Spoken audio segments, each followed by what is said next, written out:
what do we do about it as an industry? Well, we certainly work with our government very closely. It's no surprise. We work to educate people on the benefits of patents and why this is a good thing for all concerned. And that's part of the reason I'm here. And our companies work with their trade associations like pharma, and they work locally to encourage the government towards policy change. Ultimately, I'm based in Washington. I can't be in every country all the time. And so we do put a lot of the burden on our local representatives to work within the framework and the context of each country to encourage change towards that policy. I'm going to conclude with just, I won't take up too much time, but I will show you some slides that are specific to Jordan and that show you what the impact on companies is of the unauthorized copying of pharmaceuticals in Jordan.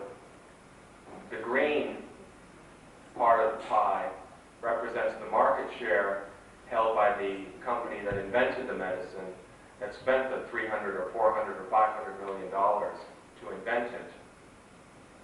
You see, in every case I'll show you it's a minority.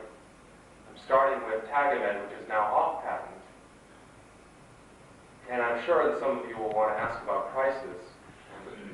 Let me just mention that Tagamet was what we call a blockbuster drug. Every once in a while, a company will invent a product that does what no pharmaceutical therapy has ever done before. Tagamet, Zantac, and its related products in this category have made ulcer surgery obsolete. I'm still young enough, I guess, that I don't really remember anybody ever having ulcer surgery. Doctors don't do it in the United States anymore. Many of you, I'm sure, know people or maybe even had ulcer surgery in the past. I'm sure some of you know that maybe you didn't, people who died from ulcers. It wasn't that uncommon not very long ago. Ulcer would go diagnosed, someone would hemorrhage, and they would die. That doesn't happen anymore. This drug made it possible. And the savings to patients, to the healthcare system, are enormous. And we don't think it's right that these products should be copied. I think now you can buy generic cimetidine, you can buy Zantac if you want, you can buy Pepsidine, you can buy Axid, and that's fine. But it should be copied only when it's off patent, because if it's copied before it's on patent, the next new product won't happen. It simply won't happen. Capitan, a blood pressure drug, I believe it was also in the first in its class. That's going off patent shortly. Zovirax, maintaining in unit volume maybe half. Zantac, 12% of the market for Glaxo Wellcome, the company that invented it. A company that's spending well over $1 billion a year in research for new therapies this year, much of which comes from sales of Zantac.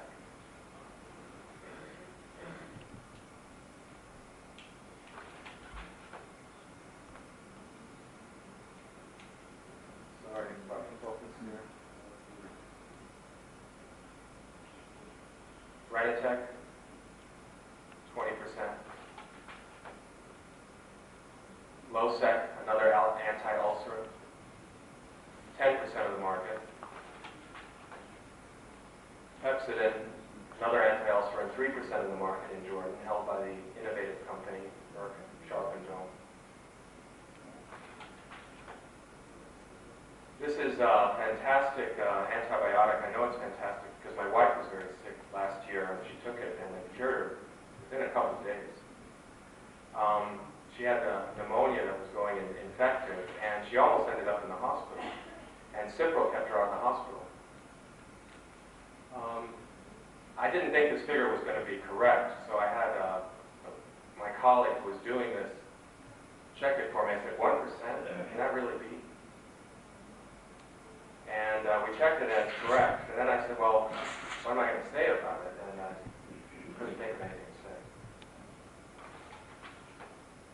So in conclusion, we continue to fight for patent protection.